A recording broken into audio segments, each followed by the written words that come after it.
മതത്തിനെയും അല്ലെങ്കിൽ ദൈവത്തിനെയും എങ്ങനെയാണ് ഇക്കയുടെ ഒരു കാഴ്ചപ്പാടിൽ ഇക്ക ഡിഫൈൻ ചെയ്യാം?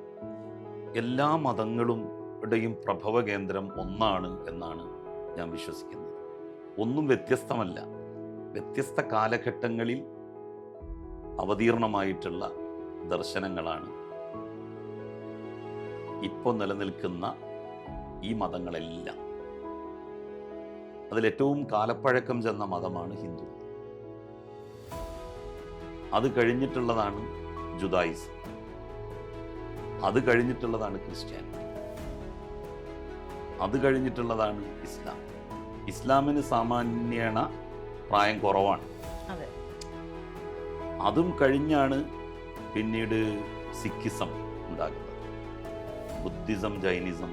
ഇതൊക്കെ ഹിന്ദുമതത്തിന് ശേഷം ബിഫോർ ക്രൈസ്റ്റ് ഉണ്ടായിട്ടുള്ള മതദർശനങ്ങളാണ്.